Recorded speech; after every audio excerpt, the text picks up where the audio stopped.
Olá! Vamos ver se terminamos o capítulo 33? Vamos lá, vou retomar um parágrafo, tá? O escravo trouxe uma bandeja de prata com 4 taças e Turbo serviu o vinho, observando ansiosamente Lucano para ver se ele o apreciaria. A bebida era deliciosa e Lucano foi sincero em sua apreciação. Os 3 irmãos rodearam-no e beberam com o que aparentemente esperavam fosse o mais aristocrático dos gestos de apreciação e com comedimento. Vosso pai, disse Lucano, depois de uma série de sinceros cumprimentos, vosso pai deve ter herdado muito dinheiro, e indicava indicava o jardim e a casa. Os irmãos relancearam os olhos uns para os outros e hesitaram. Turbo então ergueu a cabeça. Há pessoas que escarnecem dos humildes, murmurou ele. É privilégio delas, embora estejam erradas. Somos pessoas humildes, mas ganhamos bem e fizemos nossas fortunas. Meu pai era muito pobre, embora livre. Teve uma pequena fazenda, seca e de terra má. Meus irmãos e eu não podemos recordar de um dia em nossa infância e adolescência em que nos sentíssemos bem alimentados, embora todos trabalhássemos pesadamente com nosso pai. Nossa mãe morreu quando éramos crianças. Turbo corou e tossiu. Tu nos pediste que fôssemos sinceros. Meus irmãos e eu demos esta casa a nosso pai 5 anos atrás. Ele jamais tinha morado numa casa que não fosse humilde e marcada pela pobreza. Tomamos para o trabalho os melhores arquitetos. Desejávamos dignificar a velhice de nosso pai, recordando-nos de seus sofrimentos. Do telhado, cheio de goteiras de sua casa e do piso sujo. Desejávamos que ele tivesse os deleites e luxos que merecia. Nada achávamos que fosse bom demais para ele, disse Melle, o rosto simples iluminando-se.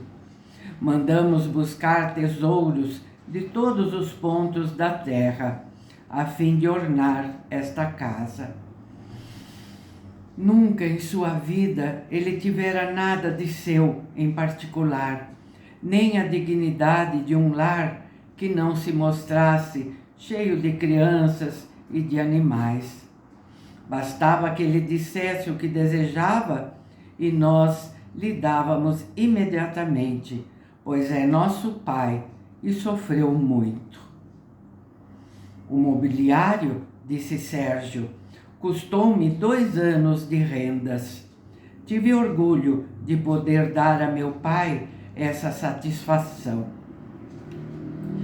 Estou vendo, falou Lucano, compassivo. Vosso pai não teria preferido morar com um de vós?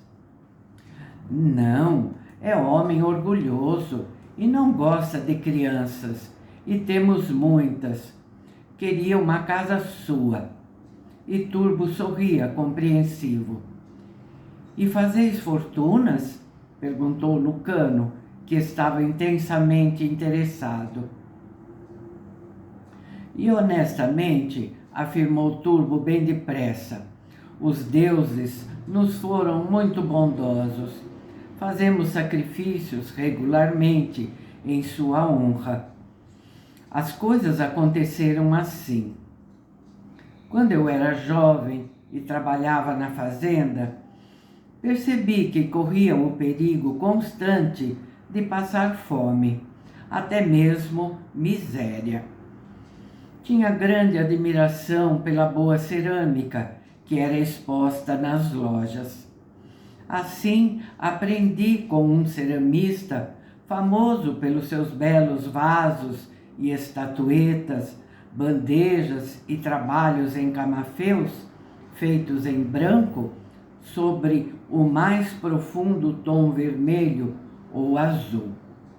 Depois de alguns anos, ele expressou sua admiração pelo meu trabalho, declarando que eu tinha a mão mais segura e sentimento de arte e beleza. Olhou para Lucano desafiante. Não acreditas nisso? Lucano estendeu a mão, tomou-a de Turbo e examinou delicadamente os seus dedos. Maltratados como estavam pelos infinitos anos de uma juventude dedicada a trabalhos pesados, os dedos tinham a forma espatulada que marca o verdadeiro artista. Sim, respondeu respeitosamente, acredito em ti. Obrigado, falou Turbo com uma humildade que era em si mesma inocente orgulho. E aqui estão meus irmãos. Eu consegui que o ceramista os empregasse. Sérgio revelou extraordinário poder para produzir formas invariavelmente perfeitas, quase sem perdas. Ele ainda faz girar o torno, pois não confiamos em outro para isso. E Meli inventou um polimento que é nosso segredo. O ceramista, que não tinha filhos, deixou-nos sua fábrica. E nossa mercadoria é procurada no mundo inteiro, mesmo em Roma. Temos uma frota de navios que nos pertence e empregamos muita gente e muitos escravos. Se pudéssemos produzir o dobro do que produzimos, poderíamos vender todas as bandejas e vasos e objetos de arte. Mas, com isso, sacrificaríamos nossa alta qualidade. Preferimos manter a fábrica do menor tamanho possível, de forma que nosso produto não deixe de receber inspeção pessoal nossa, pois todos levam nosso nome e ninguém, em parte alguma, deve ficar desapontado. Estava em pé e parecia ainda mais alto. O palácio de César está cheio de trabalhos nossos. Os vasos têm preços iguais aos das joias, e urnas funerárias são compradas pelos grandes patrícios de Roma. Infelizmente, disse Meli com tristeza, nosso pai escarnece de nosso trabalho e não permite que sequer a cabeça de um Deus feita por nós apareça nesta casa. Mas os egípcios declaram que só seus antigos artistas podem comparar-se conosco, falou Sérgio, os olhos iluminados. Têm nos mandado objetos que estimam muitíssimo, a fim de que os copiemos para eles. Nossas estatuetas de ápis e cabeças de íris estão nos mais resplandecentes de seus templos. Mas é Turbo quem as desenha, quem produz o pergaminho de onde eu as copio. E é Meli quem lhes dá o polimento.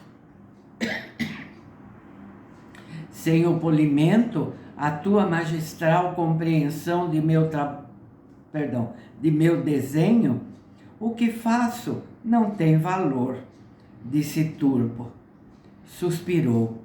Meu pai nos considera tolos inúteis, continuou. Embora as grandes damas de Roma, do Egito e de Atenas usem nossos medalhões ao pescoço em correntes consteladas de pedrarias, ou os mandem incrustar em braceletes de valor inestimável. Certo senador famoso compra nossos vasos e jura que os prefere às mais belas de suas escravas. Deves perdoar-me se pareço estar lançando gabolices, Lucano. Este nada disse. Talvez, continuou Turbo timidamente, tu me permitisses mandar-te de presente alguns de nossos trabalhos. O jovem grego ficou emocionado e disse: eu ficarei em débito para convosco. Depois ergueu a cabeça. Preciso fazer perguntas grosseiras e peço-vos que as respondais. Por que amais vosso pai? Os homens ficaram a olhá-lo, boquiabertos, com espanto sincero, durante alguns momentos. Então Turbo gaguejou. Por que nós o amamos? É uma pergunta estranha. Não foi ele quem nos deu vida e nos tornou possível termos o que temos, nossas adoráveis esposas e nossos filhos amorosos? E não está recomendado que um homem deve honrar seus pais? Lucano recordou-se do mandamento dos judeus: honrai teu pai e tua mãe. Mas ainda assim havia pais que não mereciam ser honrados.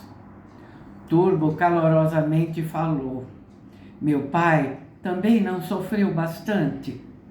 Bem pouco é que possamos aliviar e tornar mais alegres os dias de sua velhice, pois ele nunca pôde satisfazer o estômago quando era jovem e nunca usou senão andrajos. Lucano meditou na estranheza e na inocência do amor, e como o amor pode ser explorado pelos indivíduos brutais. Levantou-se. Preciso dizer de novo uma palavra a vosso pai. Dei-lhe um remédio, mas isso eu vos posso dizer. Quando eu tiver terminado a consulta e feito a prescrição, a saúde dele estará recuperada por muitos anos, pois é um homem forte. Os irmãos chamaram sobre ele muitas e jubilosas bênçãos, e Lucano deixou o jardim. Dirigiu-se até o dormitório de Flegon. O velho estava consideravelmente calmo, encostado tranquilamente em seus travesseiros, e quando viu Lucano, levantou de leve a cabeça e deu ao médico um sorriso quase agradável. Minha dor passou, disse ele. Depois o rosto modificou-se. Fez-se mais uma vez enigmático e desconfiado. Falaste com meus filhos? Lucano sentou-se deliberadamente e serviu-se de um cacho de uvas, fixando durante todo o tempo seus brilhantes olhos azuis no rosto de Flegon. Depois de alguns momentos, o rosto do homem tornou-se sombrio e estúpido. Eles te mentiram, acrescentou, com algo de monótono na voz alta. Acho que não, disse Lucano. Há muitos anos sou médico, e os médicos adquirem um sentido a mais que os possibilita perceber mentiras. Seus olhos estavam cheios de ressentimento. Apesar disso, também tinha pena de Flegon, que podia invejar os filhos, ressentir-se de seus sucessos, posição e fama, pois fora apenas um pobre camponês analfabeto. Além disso, era bem evidente que ele sabia ser amado pelos filhos e por isso os atormentava. Vai embora, disse Flegon abruptamente, virando a cabeça no travesseiro. Perdeu, gente, tem que beber uma aguinha aqui.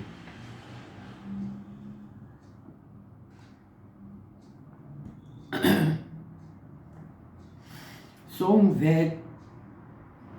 velho fraco, abandonado, enganado, solitário.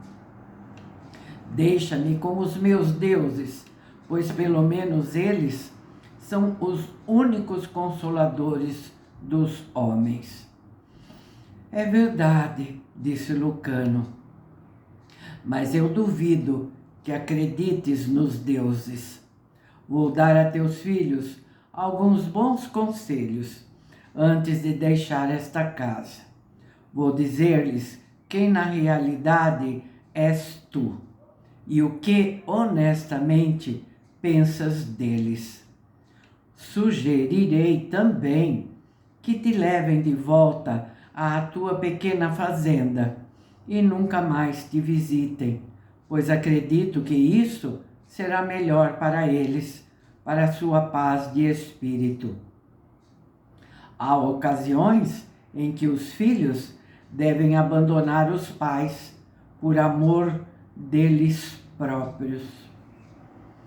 Flegon teve um impulso, erguendo-se da almofada. Os dentes apareceram entre os lábios barbudos e os olhos faiscaram com o mais selvagem medo, com ódio.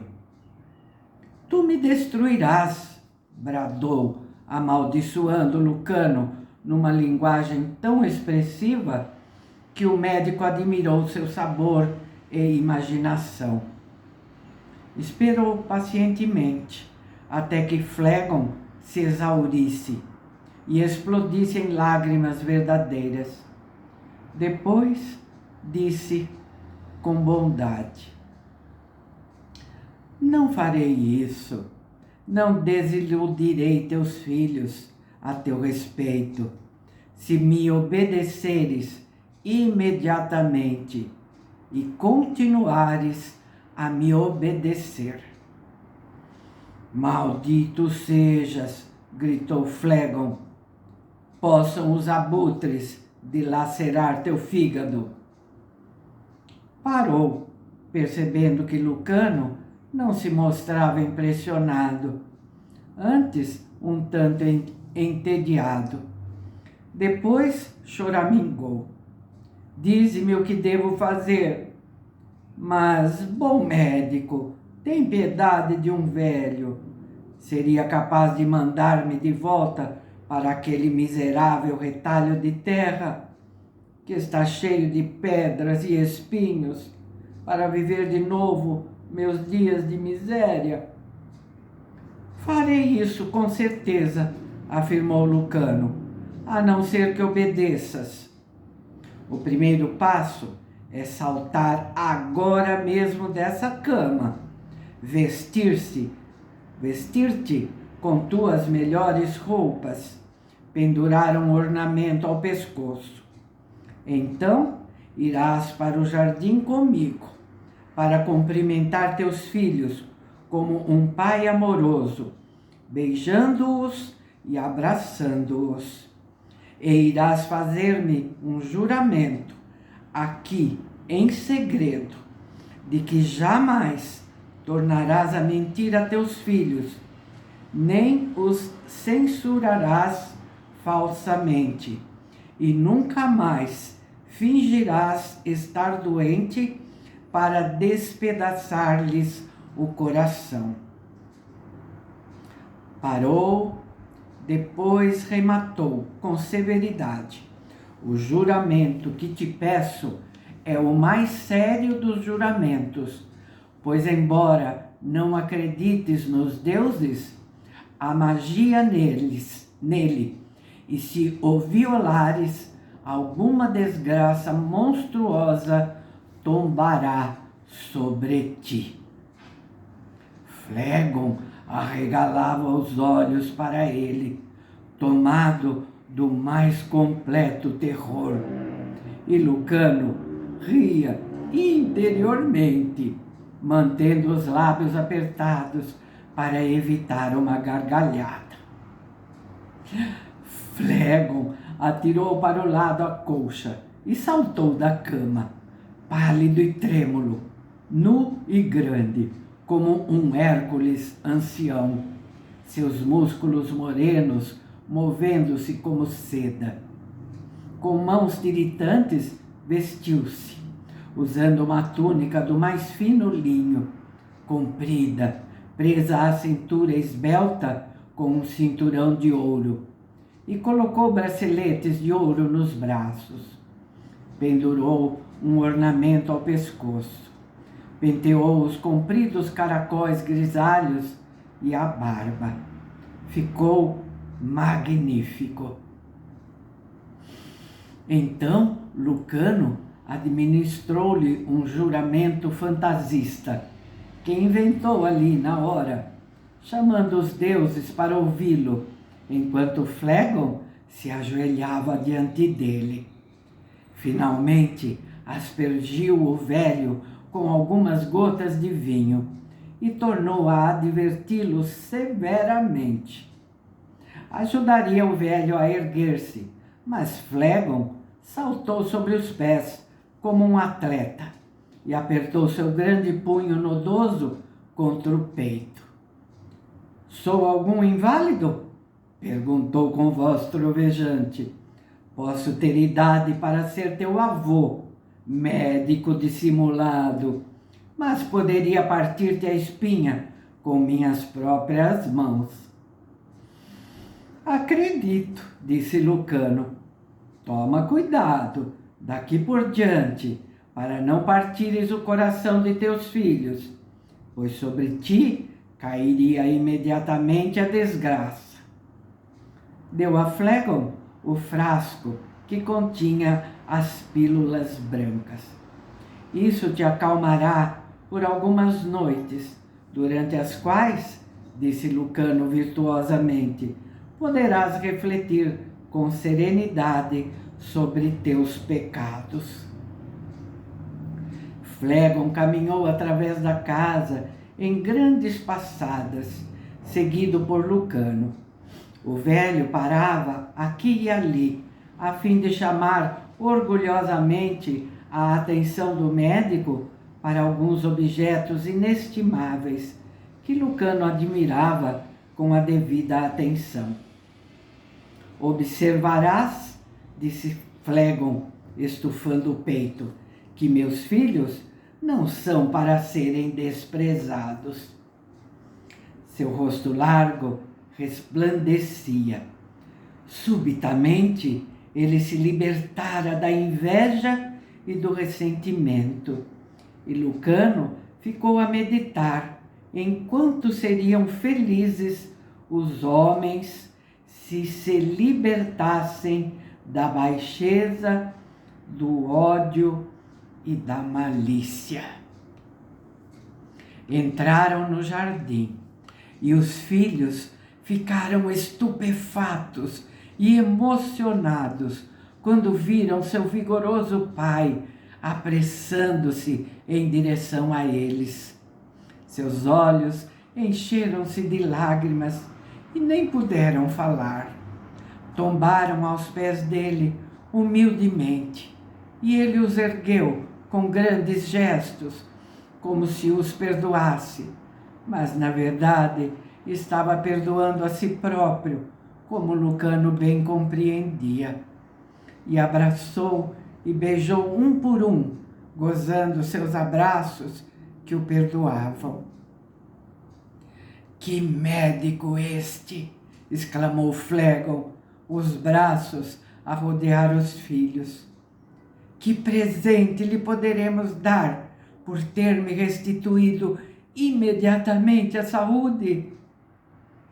Antes que Turbo pudesse responder entusiasticamente, Lucano, o rosto sério, disse: é uma bênção quando aquele que foi aliviado pelo seu médico lhe dá um presente de suas próprias mãos. Flegon, com um sorriso jubiloso, pensou um pouco, mas ainda era um camponês, com a sovinice do camponês.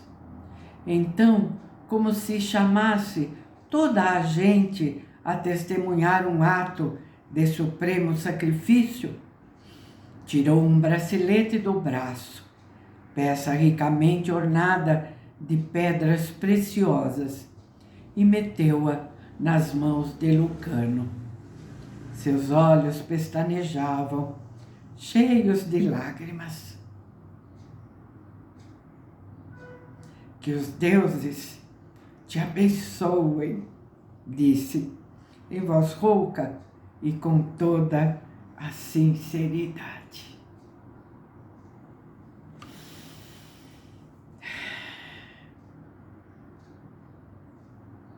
Vou repetir a fala do Flegon. Que médico este! Que médico este! Mais um capítulo maravilhoso. De emocionar, não é? Às vezes eu fico aqui me controlando, que a emoção toma conta, né? Que é muito lindo. Tá bom, gente? Acabou ficando um vídeo meio longuinho, mas não tinha como parar no meio do caminho, né? Tá bom? É isso então por hoje. Voltamos então no próximo vídeo para mais um capítulo, tá? Até lá. Muito obrigada.